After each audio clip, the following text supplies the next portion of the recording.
Okay, before we get into this interview, I just want to say I've been doing daily news update type videos on my personal Adam22 YouTube channel. These things are really highly edited. I've been putting a ton of work into them, and it would mean the world to me if you guys would go subscribe, comment, check out all my most recent videos. I promise they will not let you down. I've been doing this every day, and I want you all to watch them every day. Let's get into this interview.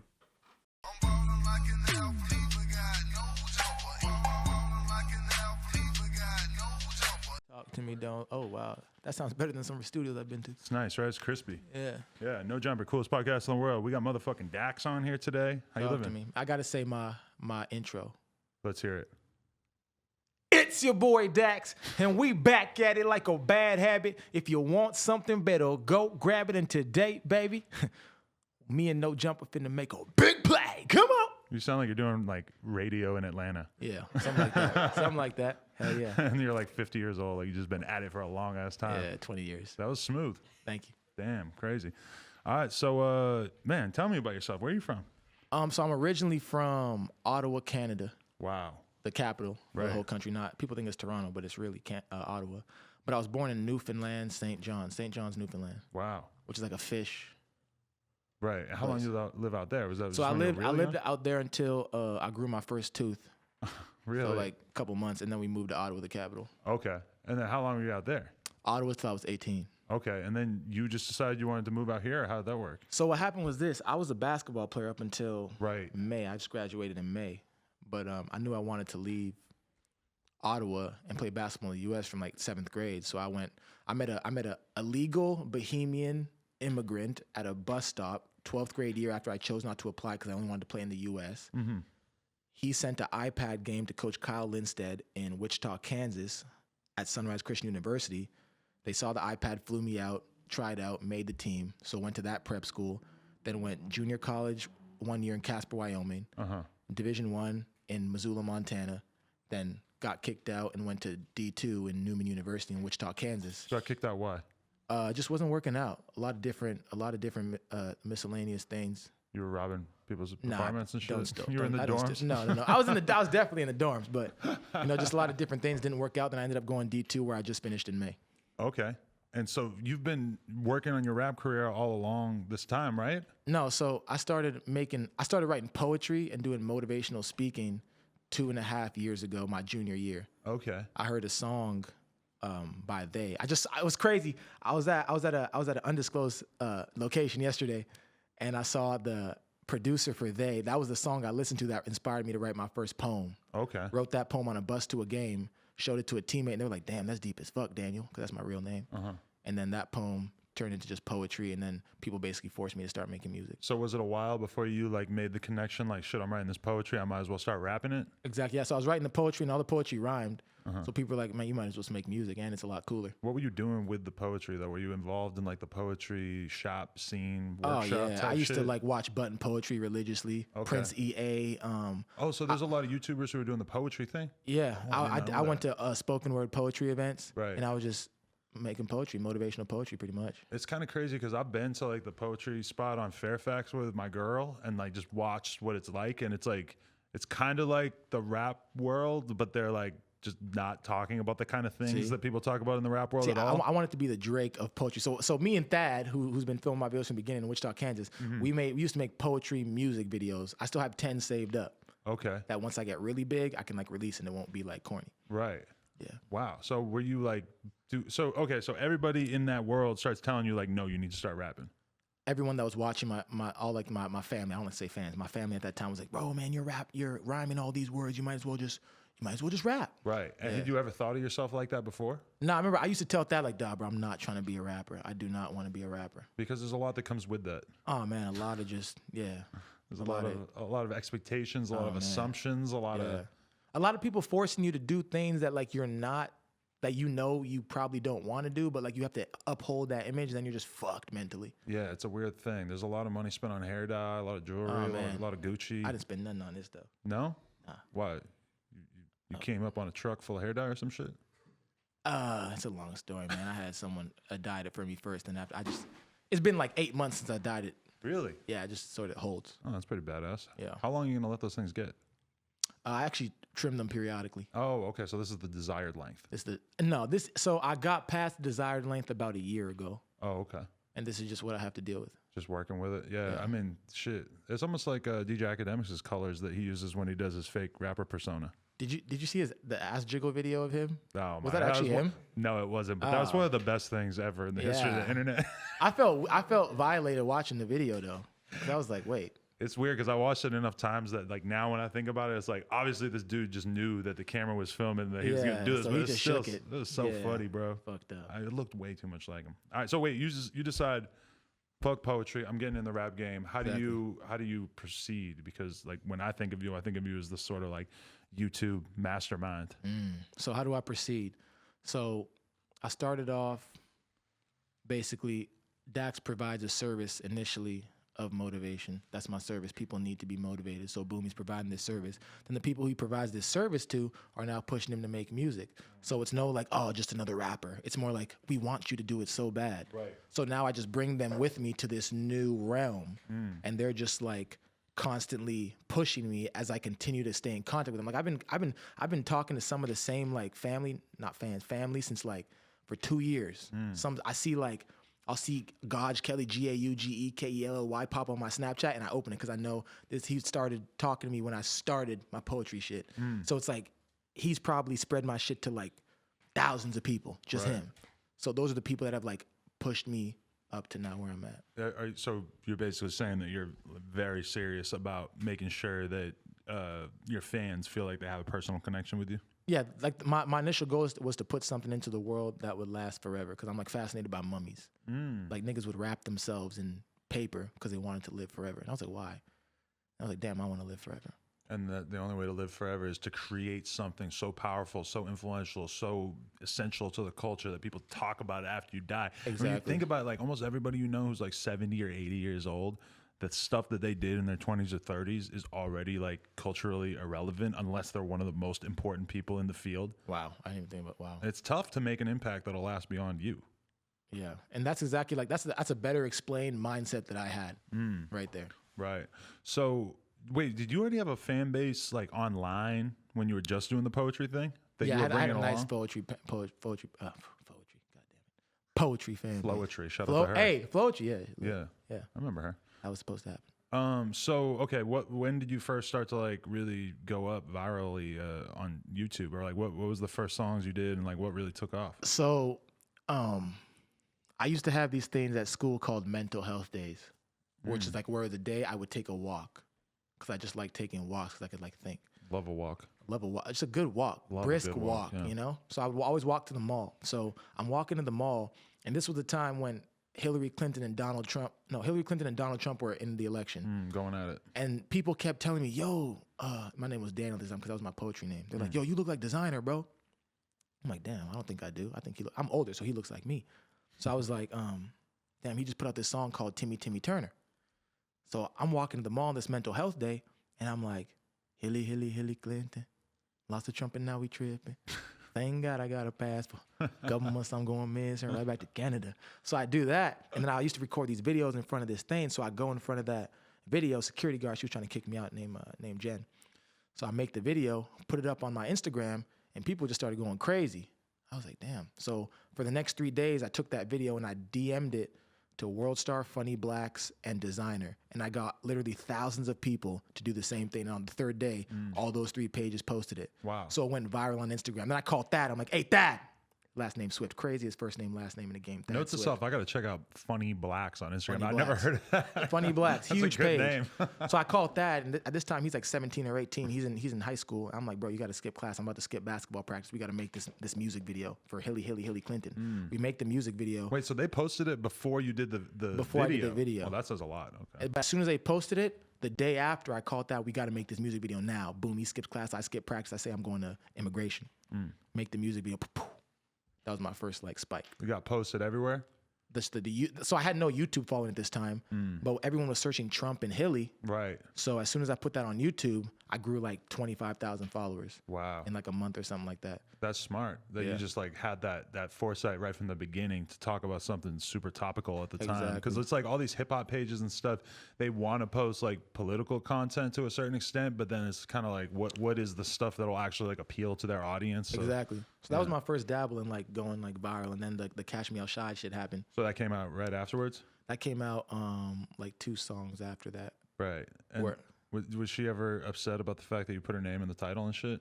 Featuring Bad Baby, she's not actually in the video. I mean, you got to do what you got to do. Hey, it's Jug. You know what I mean? I'm trying to get the scholarship, Jug. so I got to dive on the floor. Yeah. So I put her name in the title, and her team actually hit us up. But this, I'm gonna tell you this right now, Bad Baby, if you're listening, once me and you make the Cash Me Outside remix, that will be the biggest song ever to touch America. That shit did 60 million views off nothing. Right. And was everywhere. So it's like once me and her make that remix, and she actually features on it. So was the team upset about the song? Nah, dude, one of the managers' dude's name was Daniel, so we had the same name. It's like, oh, bet, bro, we from the same bloodline. bloodline. We got to get along. Yeah, we got to get along. So It's like one of the most common names in the world. is it really? Damn. I mean, I assume. Damn. Well, hey, fuck it. But no, that was smart too, though. But I've always noticed with her that she really doesn't like the "Catch Me Outside" thing. Like, if you try to make a joke about that or say something about that, for the most part, she's not going to respond very well. It's just like a bad memory for her. She's down to talk about all the bullshit for the most part, but that is a little bit of a tough subject for her. Yeah, we're gonna change the name of the song. Yeah. So Toss Me Outside. do you feel like why do you feel like you're so aware of what'll work from like a viral standpoint, and like what are the secrets? Because there's millions of people trying to go viral all the fucking time for all kinds of shit. It's weird how consistent you are with being successful at it. The secret is this: when I first started like my journey into trying to put something into a world that would last forever, I took a white piece of paper and I wrote down the number 1 million on it. And I was like, I provide this service, so if I personally tell 1 million people about this service, there's no way it can't blow up. Mm-hmm. So that's just what I like. When I wake up in the morning, that's my goal. Continue to tell 1 million people about what I do. Mm-hmm. And I feel like when you simplify shit, it's so easy. It's just like, if you tell 1 million people about this one podcast, this shit's gonna get 1 million views. Mm-hmm. That's like when you really break it down to that. Well, when you really break it down to it, like a retweet or a share on Facebook or a share on Instagram story or whatever, it's like that is just like a new version of what we have of like just an endorsement. Like if me and you were best friends and I came up to you and I said, bro, I just watched this fucking video on Instagram. You are gonna die when you see this. You gotta watch it. There's a very, very high chance that you're gonna watch it. Exactly. A retweet is just like a weak ass online version of that. Facts. But it can get you places. It can get you places. That's a fact. Man, I don't know. Should we just go in order of all these like moments that you've had? Because it kind of feels like that's how your career. I'm surprised you know been. the moments. Why? I do my research. Man, that's fucking awesome. I really want to talk about the KSI shit. Oh yeah, we talk about anything How we want. How did that beef start? So give me the timeline. When I was in Wichita, Kansas, overnight janitor, doing my thing, and it was like, man, sink or swim. I was like, I have 2 options as a music artist. I can either dream and wait on some of these huge artists to maybe co-sign me and then like be put on, or I can just do whatever the fuck I want and try to like do whatever is possible. The same way I got a basketball scholarship is the same shit I need to do with music. So I'm like, let me find my route to get more attention, and I'll just bank on that I have enough talent to when people come to what they see, they'll fuck with it. So the KSI shit, I remember Rice Gum sent me a DM one time. How'd you have a relationship with Rice Gum? You already knew him? Me and Rice Gum have never talked. Oh, so but just the diss track shit was going around. I did my first diss track. I think it was on, like, PewDiePie reposted my diss track and put it in his video. Okay. And I get a DM on Twitter from Rice Gum saying "one hit wonder," and I was just like, perfect. This is great ammunition. What the fuck? That's so random. Random as shit. Why is he even thinking about you like that? So I post the screenshot on all my social media, and I'm like, bet, perfect, Rice Gum diss track now. So do that, boom, boom, boom, more views. And then there was like this Team 10 shit going on, and then the Diss God guy that also dissed Rice Gum sent me a DM saying "one hit wonder" too. Whoa. The Diss God nigga. So I'm like, bet. Made a little diss track on that, and then the diss track I just mentioned KSI because I'm like, you know what? I'm just stirring up this whole little pot, and I love to cook. So if I put enough sauce in the pot, a little bit of salt. But were you already interested in like the YouTube community? Nah, I'm not. I have no interest in any community. My only interest is to put something into the world that lasts forever. So you were not somebody who was like gonna sit around and watch like KSI videos normally. No, I don't vlog. I don't make how-to videos. I don't do nothing. I want to put something into the world that lasts forever, and I'll do anything possible to gain the audience, to show them what I'm doing, and try to do that. Right. So I just do whatever. So yeah, got that, and then recently I put out I put out the She Cheated Again.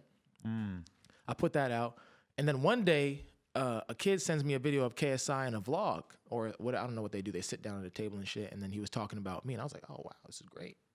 So then I had already made the Rap God shit and put the freestyle. We did that on 92.3 LA, and then everyone's like, yo, you got to make a normal song to this shit, and then I just threw a couple lines in it. Boom, boom, boom, shoo, shoo. To make it like an Eminem involved, like Yeah, sort of an Eminem involved. diss, but actually you were just using that Yeah, moment. no, there was no diss to Eminem there. Right. I would never diss Eminem. Was it diss to MGK? It was the diss to nobody. It was just called, I took the MGK beat, put the Rap God name on it, just for searching purposes. Boom. And then I was pretty much just rapping about myself. And then, yeah, that was it. And then I put like, oh, Eminem signed me in the beginning. Right. Yeah. But so you didn't hear back from anyone involved with the Eminem thing? Well, here's the thing. So I put a number for like people that text, which is one of my second phone. Right. But it was like 100,000 people texted that number. So even if M did text me, you wouldn't know. If Eminem wanted to get in touch with you, he could probably figure out a better way. yeah, no, there's no doubt. Yeah. Okay, but wait. So you dissed KSI a few times and stuff, and so then there was that video of him responding to you, and then what happened from there? Then what happened from there was I think Deji hit me up and was just like, yo, bro, I want to come down to LA. I was like, bet. So and you weren't at all like troubled by like, oh, why does this dude want to do a song with me when I just have this like fake internet beef with his brother? See, I didn't even know me and KSI had beef. It's not beef to me. I'm vegetarian. Right. But you were dissing him pretty hard in that song with Deji. Was I? I thought. Nah, see, that's the thing. I keep it very like, if you listen to the actual lyrics, it's all me talking about myself. Okay. And then including his opinion of me within the lyrics. Okay. So it's never me like, the one thing I said, I called him a corny something, but it's the whole song is about myself, like, Grammy, Oscar, boom, boom, boom, boom, boom. Right. Interesting. So, but did you feel any sort of way about being involved with Deji dissing his brother? Nah, just people see it and they forget. Yeah. It's interesting because it's like, you're basically like kind of using a lot of these different like YouTube personalities to just sort of like build up hype one way or another. Like, is that kind of how you see it? Because you don't necessarily seem like you have the aspirations. I'm sure you probably could be a YouTuber in the sense that you can make videos like KSI and sit down in front of a chair and talk about whatever for 10 minutes and that could be your thing. But do you feel like that would sort of pigeonhole you to being a certain kind of artist? I think about it like this. This is how I think about it at the end of the day. It's like, I believe I have this, like, I believe I'm good at what I do and I have this talent, and I feel like no one can put me in a box but myself. Because at the end of the day, I only make music for me. If I like it, I put it out. If I don't, I don't. So it's like, I never fear someone trying to pigeonhole me into, oh, you're a YouTuber, you're this, you're that. Just, everyone just has their opinions. Yeah, but it's like sometimes the decisions you make in your career can like sort of put you in a box, and it's like that's kind of, I've had conversations with rappers who are like, I had like they've said like I could put a video on YouTube of me rapping, just freestyling like a verse that I could write in 10 minutes, and I could get 1 million views. But if I do that, then eventually I'm just going to be pushed into a category where nobody's going to take me seriously if I just keep doing that. They were like, I could do that every day. And I was thinking about it. I'm like, there is a big market on YouTube specifically. For some reason, you notice that there's a lot of rappers who are like really, really lyrical and can do incredibly well on YouTube. It's almost like it's like a weird thing. Like when you see how Hobson's videos do ridiculously well on YouTube, it's like, well, Hobson's dope as shit. Now the only reason, he's good. The whole, he's a whole different conversation in terms of why. He's chosen where he's wanted to be. But were you looking at him as somebody who was kind of like utilizing like, because when I think about like the music, I guess a little similarity, but more from like a marketing perspective. He's somebody who's always been really smart about like doing like, involving current events or different people who are in the news or whatever, stirring up some little beefs here and there as like ways to get his songs to really pop. I don't put myself in his category. I don't put myself in really anyone's category. I just feel like, Dax, I tell people like all the time, it's just like, you got to really go listen to Dax. If you listen to a song like She Cheated Again, or you listen to a song like All Night Long or No Cap, you're not going to pigeonhole the dude Dax into a YouTube rapper or whatever, people want to call it. I just feel like it's always just a matter of time. I tell people this all the time. It's like, yo, I used to watch Drake on Degrassi. Mm-hmm. Jimmy. I remember when Jimmy was running like this. You see them hands? Right, left, pow! Before, the scene where he gets when shot. He got shot. And I knew him as Jimmy. Right. And now I'm just like, damn, that's Drake. Yeah. So I always tell people who are trying to do the music thing, it's like, you can like try to do it, you know, the conventional way and maybe wish on a prayer it's going to work. Or you can go and get it out the fucking mud and make it happen and just, you know, have that Drake mentality from Jimmy to Drake. Hannah Montana to Miley Cyrus. The world has no shortage of people who are salty because they think that they have a lot of musical talent, but, you know, people who have better gimmicks are getting the attention. Like, everybody's mad as fuck about that. What they don't get is that promoting yourself is a big part of the skill set. It's not just about the music. We all know people who are good at making music who have absolutely nothing going for them. It's, you know, you have to know how to promote yourself, especially these days. Like, back in the day, it would have been an issue of promoting yourself through fucking, you know, The Source and Double XL and MTV and having those relationships. Now you have a direct relationship with your fans. And exactly. And you just gotta take advantage. You gotta do what's right for you. There is no right way to become what you want to become. You gotta see an opportunity, grab it. That's why I say, it's your boy Dax, we back at it like a bat. If you want something, go grab it. See the opportunity, grab it. Once you grab it, use that opportunity to jump to the next one. Boom. Facts. Do you have any kind of anxiety about like being able to put songs out that'll do well that don't have anything to do with like current events or any kind of like marketing, or is that always like a part of it in your mind? Is like, okay, I'm gonna have this as a way to get people to appreciate this song more? Well, for me, it's like I only make music based upon my life. Like, people always like, oh man, why you rapping about yourself? It's because that's all I know is myself. So it's like everything I do is story based, depending on what's going on in my life. So it'll never be like, people be like, oh, he's advertising. I'm like, oh, no, I'm just living what I'm living. And that's what's coming out next. Right. You know what I mean? So I never fear, you know, I mean, at the end of the day, I know if I signed to a major label and had all that shit that most, you know, some of these huge artists have, I'd be what at that point. I know that's coming eventually. You've been having those conversations? Definitely. With the labels? Definitely. How do you feel about them? I feel great. I feel blessed and highly favored. I feel blessed. Do you think that you're going to be capable of like continuing to execute your vision, even with a label, like potentially getting in there and getting in the way? I feel very good about the future perspectives of, you know, a label involving themselves in me. I feel really good. You sound like you're already signed. Nah, definitely not. No? Definitely not. I'm signed to Daniel Dax Entertainment. But that's what everybody who's not signed or who is signed says that they're not signed, for the record. So there's not really no way. If I was signed, I would tell you I'm not signed. Would you really? I'm not signed. You can make yourself an industry plant these days by just deciding not to talk about it when you get signed. No, I'm not signed. Okay. Well, I believe you now. You know what's weird is that the first time I think we really had anything to do with each other was at Fousey Con. Pretty legendary. Man, legendary. That's the Okay, let's hear about this from your perspective. Why were you there? How did you get invited? So I saw the opportunity. I went and grabbed it. I DM'd Fousey. I DM'd Fousey the day before. I was like, yo, man, would love to be part of your band. Smart. You know? He was like, oh, yeah, man, come out. So I'm like, bet. But I also, you know, he be saying a lot of stuff. So it was God's doing, really. The next day, I pull up on Melrose because I think I was going to PD to stop by the store or something like that. And he was at a store a car place right there fixing his car. He was running the block for a minute. Running the block. That week. Running that shit. So I saw him. I was like, Fousey! Pulled up on him, gave him the classic Dax handshake. So from your perspective, you show up at Fousey Con. What was your impression of it? Show up at Fousey Con, and I was like, wow, my first festival. But no. But I showed up, and I was like, oh, man, it's a dope, man. Great opportunity to get to meet some people. Met Wi-Fi's funeral, met a bunch of different people, man. I always look at everything as just, you know, chance to create a connection. Yeah, totally. And I met you. Yeah, you met me. Yeah. There we go. And here we are. Yeah. But that's the thing though. Like, what was your perspective on like it getting shut down and everything? You didn't get to actually perform, or did you? No, I got to do like 2 or 3 songs. Oh, so as soon as that shit shut down, I was like, great publicity. Right. I was like, this nigga's on stage. It happened when I was on. I was like, great, man. It was great. No one else got to perform. Yeah. Right. Fuck it. Yeah. I was hyped because I was like, oh God, thank God, because like they kept handing me the mic. Nobody wanted the mic on stage because it was awkward. So like before the artists were going on, everybody kept being like, Adam, talk to the crowd.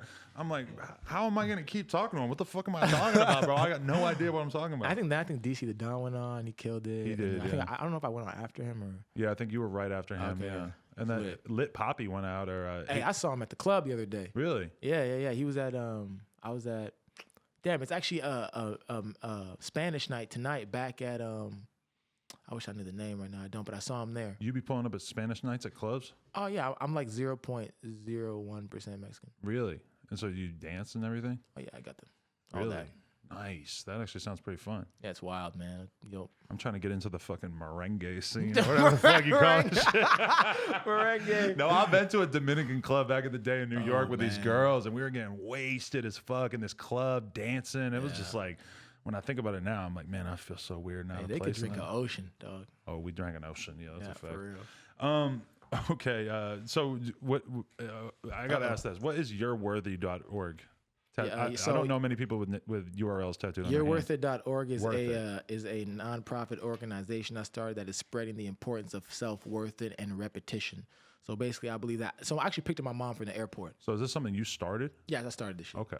So I picked up my mom from the airport, and what my mom did to me as a child was like tell me the same thing so many times that I believed it. Just like, I'm a good shooter in basketball because I've done it a million times. My mom told me I was great so many times that I was like, yo, shut up, I'm great, bet. Is it just me, or is the "you're" missing the E? Well, you see, that was for two things. First of all, the one with the E was $10K. Oh, yeah. So I was like, you know what? I'm gonna just pay this $59. That's fun. Cool. Yeah. So but honestly, that created more traction for it. Yeah. People like, oh, what the fuck? Why? Because whenever that's like a weird thing. I see Keemstar all the time. He always does misspellings in his tweets, and I think it's because he knows that it will go more viral from people correcting the spelling, which is really people love to give negativity. Yeah. That's it. That's all. Yeah. I would have maybe tried "you-are" instead of "y-o-u-r." That could be kind of swaggy. I don't know. Damn, I wish I knew you when I did that shit. Real shit. But wait, okay, so it's just about spreading positivity, or what's the the song? Mission? The whole song is called "yourworthit.org," and basically throughout the song, I continue to tell people they're worth it because I feel like just people haven't heard that enough, and that's all I think it is. It's just like for example, you take the most baddest bitch in the world. I don't care how baddest woman in the world. I don't care how hot she is. Beautiful, perfect, everything. If people tell her she's ugly enough, she will believe it. It don't matter who the girl is. So I'm just like, damn, if people hear you're worth it enough, they'll start to believe they're worth it. Yeah, your whole self-image, like it's very, very hard to have like an image of yourself that is disconnected from how other people view you. Exactly. You very rarely see yourself. Like your knowledge of who you are is mostly composed of like people telling you what they think of you. Exactly. Even when you look at yourself in the mirror and then you take I've taken like selfies of myself, like where it's like from the front camera, and my hair doesn't look like I thought it did. Right. Sometimes I'll see a photo of myself and I'm just like, Jesus Christ, you're getting old. Yeah. I really, that's how it be. Like the whole thing about like, oh, you're old. Like it felt like a joke. Even when I was 30, it was kind of like, shut the fuck up. I ain't old. Now I'm 35. I'm like, okay. That's a good age though. I'm closer to 40 than I am 30 now. Yeah. You're some 1942. That's a weird feeling. 1942. No, 1983. Is that what it is? Yeah. If I was born in 1942. Oh, no, I'm talking about the alcohol. Oh. God damn it. What are you drinking there? This right here is apple juice. Apple juice? Yeah. You double cup the apple juice? Just for, just for mainstream purposes. Just to fuck with people? Fuck with people. Nice. Yeah, there's something about that when you have a double cup that everybody just believes it's lean. You see. Even though lean's pretty hard to get. Isn't it? You drink lean? No, I do not. I've never done any drug in my life. You don't seem like you do drugs. Yeah, I don't do drugs. So one time, too sharp. I was at the University of Montana, and it was this fucking jungle party, themed party, and it had like levels to the shit. And I got to the top level. You got to do some crazy shit to get to the top. Wow, really? So like every level in the house, like the that party type of shit. But what kind of stuff do you have to do to get up there? So like first level you do it's some crazy shit. I ain't gonna tell you, G. I'm gonna let you live. So, but I get to the top level, I win, and I took a hit of hookah. Oh wow! Yeah, so that's the farthest you ever gone. That's with the furthest I've ever done. Wow, I like it. And I've been offered everything out the book. Yeah. That's a hard part about being a rapper is having to like figure out how to say no to all the drugs people are constantly offering you. Yeah. Well, I hooped for so long, so I was like, and I still hoop. So it just doesn't appeal to me. I like alcohol, but just the drugs just doesn't appeal to me. There's a lot of hoopers who have done a prolific amount of drugs though.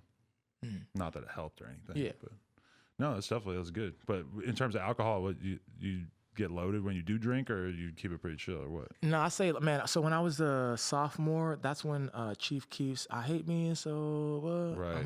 And that's when terrible I was like, impact on the youth. Terrible impact. But after hearing that song, I was like, yo, being tipsy is the greatest state to be in. Like I'm more confident. I'm more like, So I like being tipsy. If you can maintain that and not go past that or get too reliant on it, that's a couple drinks is a good Tips is area to dope. be in. I used to drink beers when I did all my podcasts. I don't know what the for hell real? happened to that. I can't fuck with beer being Canadian, dog. No, in retrospect, beer is kind of nasty. Yeah. Yeah. Bloats you and just makes your stomach hurt. This is not for me. Beer's too expensive in Canada too. That shit's some Is weird it? shit. Canadian Dry? You got to go to these special stores and it's crazy. It's like Special stores? I Which swear to one? God. You don't know? I'm from Canada, dog. Yeah, but you left when you were 18. 18 years. I don't know. I've been in Toronto and it's like if you wanted to get alcohol, you had to go to a special fucking store where it costs like 3 times. Yeah, as they don't much sell them at Walmart. No, it's not like out here where you can just go to a gas station. Yeah. No, it's not like that. You got to go to the liquor store. Yeah, liquor store. Liquor. Why'd you stop playing basketball anyway? So basketball stopped playing me. What happened was this. I worked so hard at basketball. Basketball was my skill that I had spent 10,000 hours, 10 years on basketball. And then all of a sudden I'm on a bus one day and I write a poem and people are like, damn, that's deep as fuck. So it's like, wow, basketball is my skill. Poetry and music is my talent. So as soon as I wrote that first poem, I was like, wow, God gave me something that I don't have to work on. And I just took it and ran with it. Because did the basketball thing feel like it was always like an uphill battle? Like, because, you're not the tallest dude. You're not like the most physically skilled or whatever. It's like that's always going to be like, there's so many kids that are passionate about sports, but it feels really deceptive to be like, you keep working really hard and you're going to be in the NBA. It's like, nah, almost bro. nobody ever gets to make any money. And if they do, it's for a couple of years. Yeah, like I could have went like pro. Like I led the league in scoring when I finished at my school. But it was just like I wasn't going to get drafted to the league. It was going to be like the D League. And then like playing overseas and then sending the mixtape back home. Oh, look what he did. He scored 20 in Europe in the third league. So I was just like, that's just not for me. Right. But up till that point, had you like thought that was so obviously your path that there was no other reason to even think up about until other I found, like when I was playing basketball, it was like, you're going to the league. Right. There was no like, I tell people right now, if I wouldn't have found poetry, I was going to play them because I'm the type of dude, I will find a way. Right. Were you that hardworking? Were you always the hardest worker ever? Really? What I did is I took Kobe's work ethic that I heard online and mimicked it. Really? He did 6 hours a day, 6 days a week. I forget what the six one was, but I took that. Training? Of just training. Really? Plus practice, and I took that. But I wasn't as gifted as Kobe. Because that's who really makes it, is the person who has the crazy work ethic and the insane natural genetic aptitude. Yeah. So I maximized my potential, played D1, scored there, D2, led in scoring first team, but like that still wasn't like at the level of an NBA player just to easily get drafted. Yeah. Who do you identify as like your fan, like your real fan base, like the people who have just gravitated towards your music, that you built up this crazy fan base on YouTube in particular? The people who fuck with Dax and Daniel are the people who like know they want more with their life. They don't necessarily know what that more is, but they know they want it. And I'm like the guy that's like, yo, I was an overnight janitor, then I found this, and I made a decision that I'm gonna be one of the biggest hip hop artists in the world. And I'm just working towards that blindly with these fucking blinders on. So that's my fan, the people who want more. Do you ever feel like you don't fit in necessarily 100% with rappers because rap is supposed to be sort of like nihilistic, or like, the spreading like a positive message through rap sometimes makes you sort of stand out and be different than your peers, wouldn't you say? I mean, I don't think I say, people don't know me. I'm a dog. Like, I'm a nice guy. I'm a motivational guy, but I'm still human. I still do everything that dudes do, but it's just like, I just know that, like, I love chains, I love money, I love cars, I love all that stuff. I don't got the money to get all of the ones I want, but I know once I do have the money, I will get them. But I won't let that cloud my brain process. You feel me? So I still like all the shit normal dudes do besides drugs, but it's just like, and I just haven't met most of these dudes personally. But once like a dude will meet me, they always end up saying, man, I fuck with that nigga. Yeah. But like, they might see something online, online's a bitch. You know that. Fact, yeah. Online's a bitch. Do you feel like you get all that hate?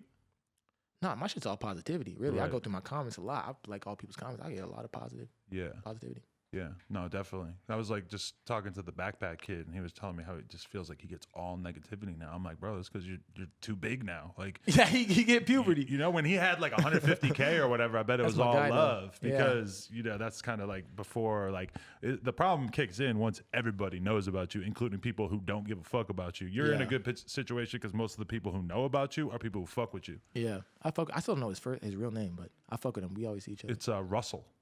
Oh, yeah. You know, he was one of the first. He posted the Hillary Clinton song. Really? Back then. Like, that's why every time I say, I'm like, bro, man, I fuck with you, bro. You really helped me with that. That's tight. DM'd him and he replied.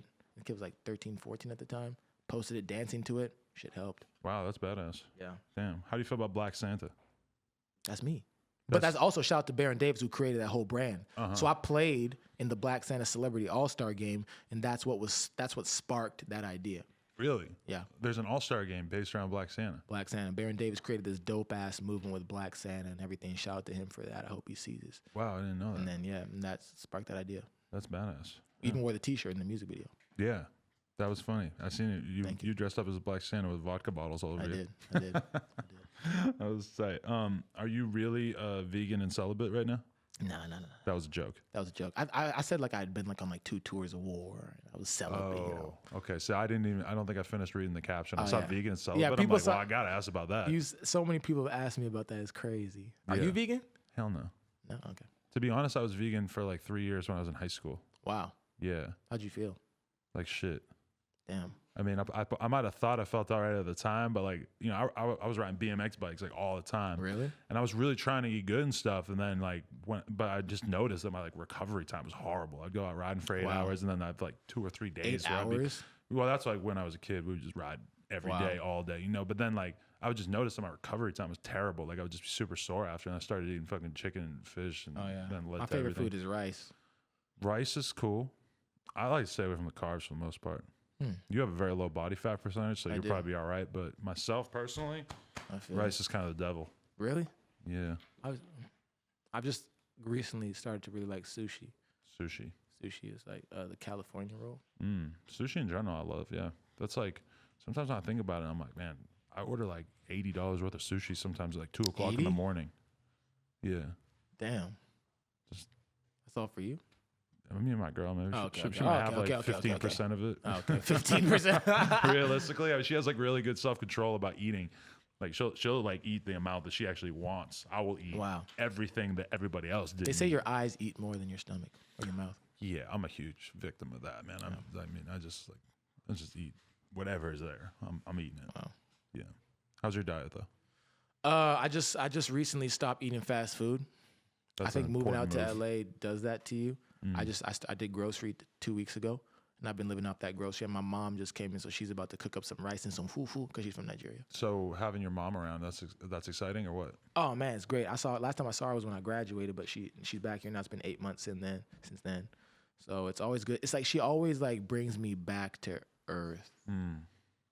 Even though I feel like I do a good job of that, but like she always brings me back, so it was great. She's from Nigeria? She's born. Both my parents were born in Nigeria. My editor, his mom is from Nigeria, and she came in to meet me, and I feel like I kind of understand what you're saying because her energy and like her positivity and just like how she greeted me, I was like, wow. Yeah, I wanted to bring my mom, but I was like, Mom, I'm not sure what the vibe is gonna be. Yeah. So I was just like, just stay home. If your mom saw like 10 backwoods being smoked, she'd be freaked out? Oh man, what is going on? She might have hit it. Start freaking out. I gotta leave. It would have been wild. So I was like, just chill. Yeah, that's amazing. So, have you put out anything like a project up to this point, or you just do singles? That's what's crazy. A lot of people don't know like some of the stuff I've released. I've released this project August 22nd called "It's Different Now." Okay. And it's circulating. It's doing really well but I finally have like all the music videos done, and now that I've created this traction, once I drop these videos, it's gonna be dope. So people can sing along when I perform and shit. Yeah, that'd be fire. Have you on tour or anything yet? No, so my first performance was this time last year. Okay. So this time last year, I had just moved from Wichita, Kansas, quit the janitor job, left school, then went back and made a graduate. So I just moved to LA a year ago, started performing. Last year I did I think I did 20 shows, did a Rolling Loud Oakland, that was dope as shit. Went to China, did 2 performances, AO Festival, 40,000 people, just went back, Christmas killed that shit.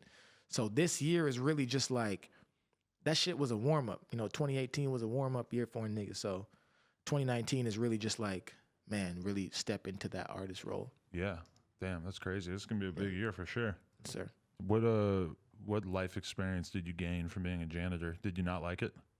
Oh, I loved it. Really? I tell people all the time, if you want to be an upcoming rapper, become a janitor. Why? Because that is one of the only jobs in the world no one is watching you. Everybody just leaves you alone. That's a good point. I was overnight janitor. And I would do this.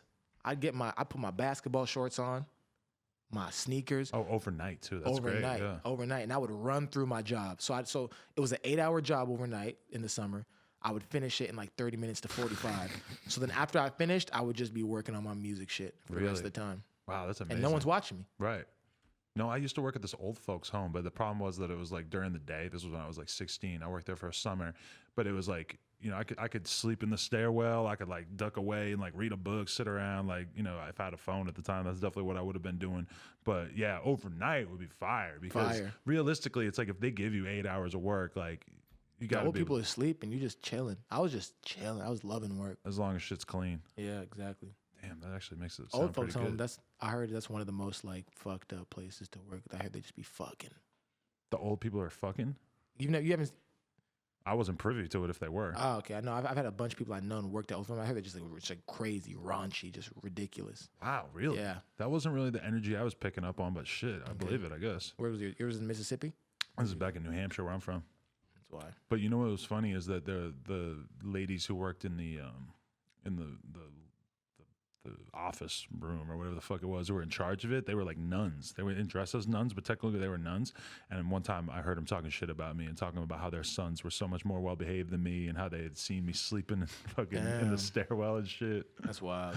Yeah, it was kind of funny to get shit talked by a bunch of nuns. That's crazy. Yeah, my Catholic, I went to Newman University in Wichita, Kansas. It was a private Catholic school. We had nuns on campus. Yeah. It's wild. It's a weird decision to make as a woman. You know what? I was just telling someone, I was like, how does a priest decide not to like, I don't even want to get into it, but it just be, I don't understand that.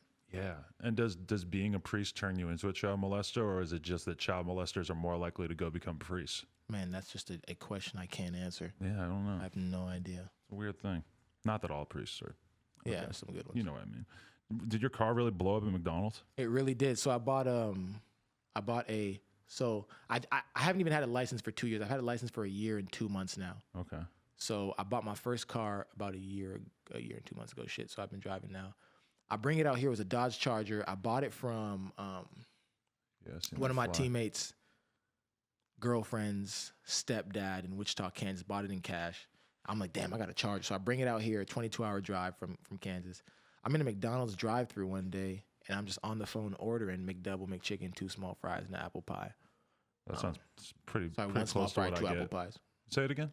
McDouble, McChicken, 1 small fry, 2 apple pies, and a Coke. That sounds about right. That's good. I like it. Yeah. That's fucking fire.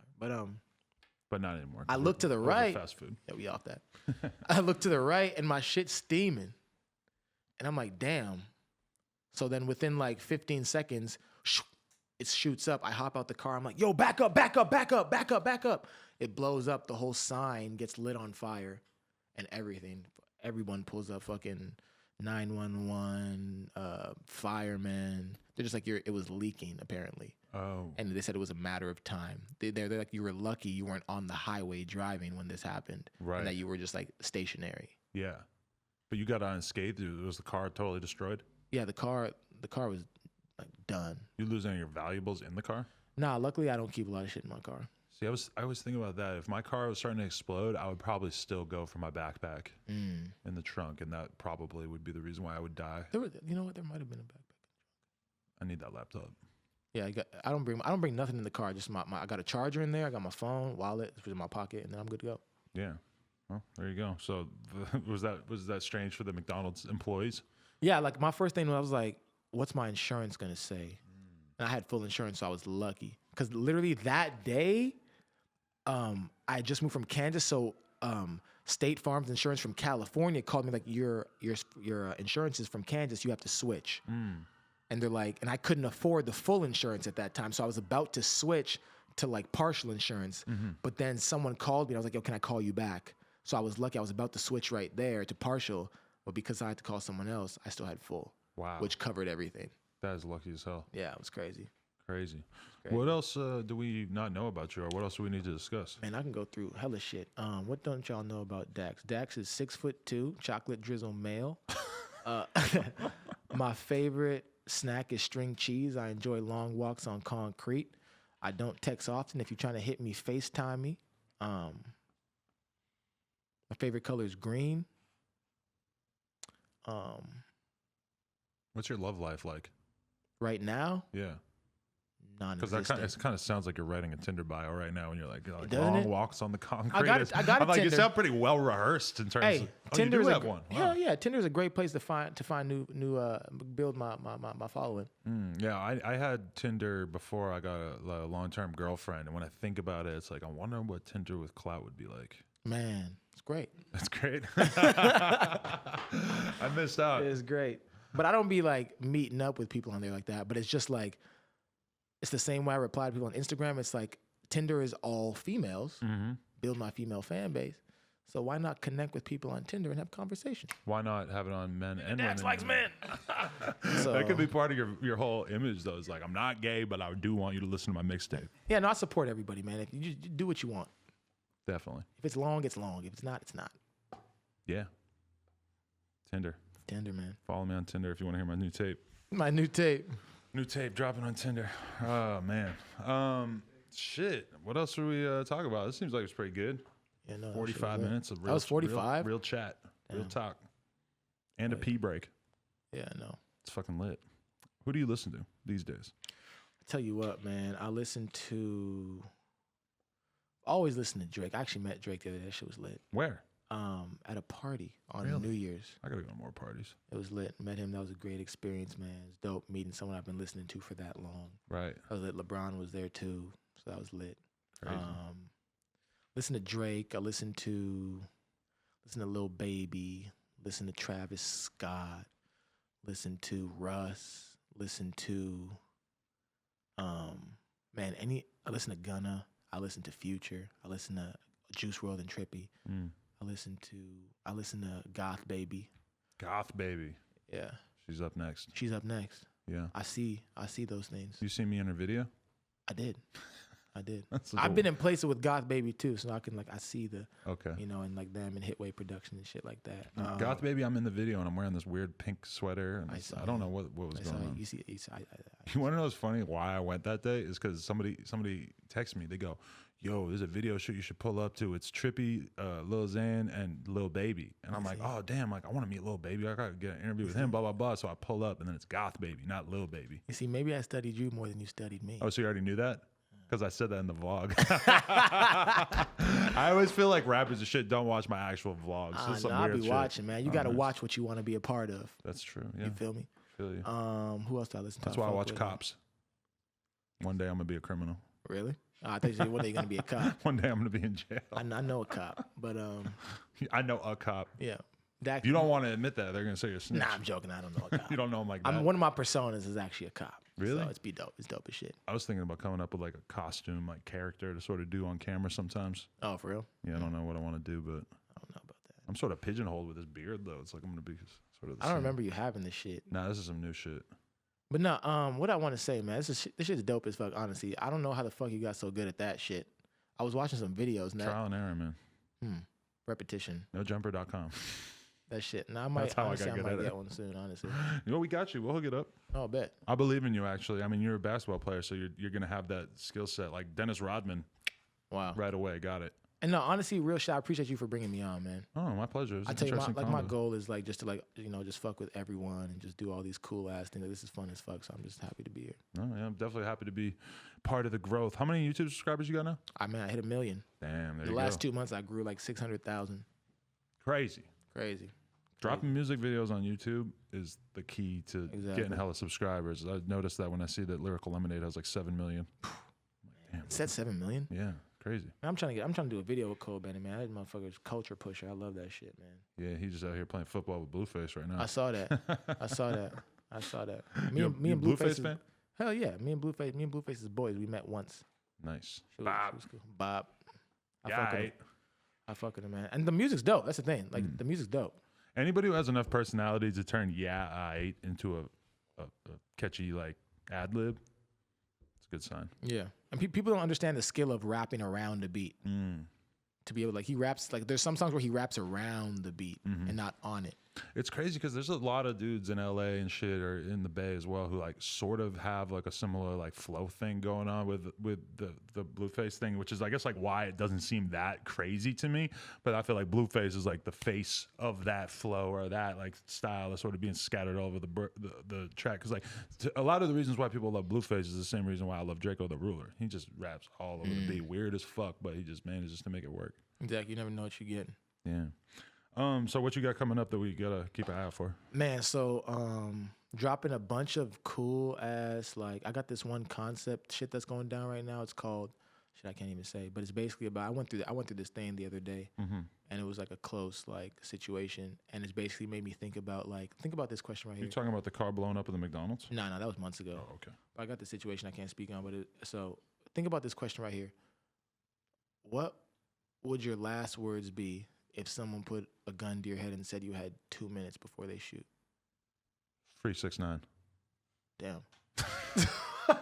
Treyway. Nah, but I not don't that. know. So I'll probably say, yeah, all right. Something like that. But you know what I mean? But like on a deeper level, like that's really some shit I've been thinking about the past like 20 hours. So like that's I got something coming out for that that's really gonna, I feel like, shock the world. And then other than that, I got this Fuck Love EP that's really gonna drop and really turn some heads, and that sort of piggybacks off the She Cheated Again song, and it's a lot of cool stuff. Just really excited just to leave my imprint on the game. That's what's up, man. Hey, I respect it, and you definitely have a great mind towards how to do this thing. So I look forward to seeing how your career unfolds from here. It's always nice to fuck with anybody who's primarily built their following on YouTube and everything. Thank you know, you. it means something to me as somebody who really came up on the tube. Yeah, man. That's what I say.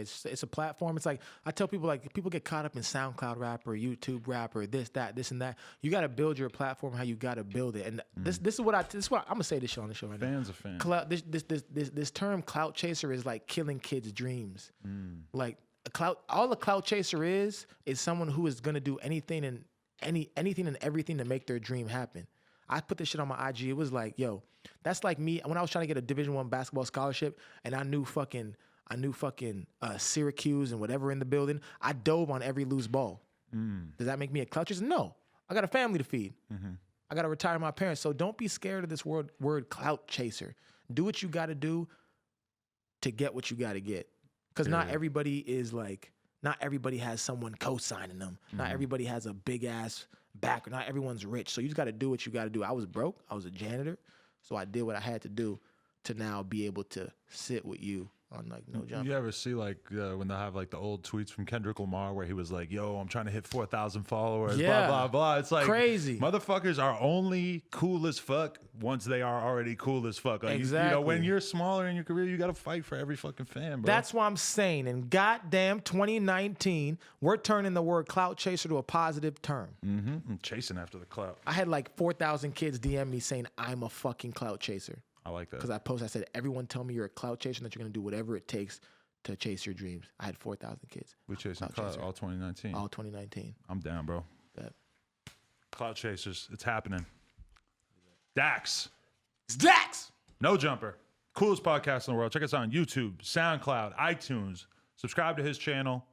And by all means, go check out the M22 channel too, because I've been dropping heat daily. Bow. Bop. Bop.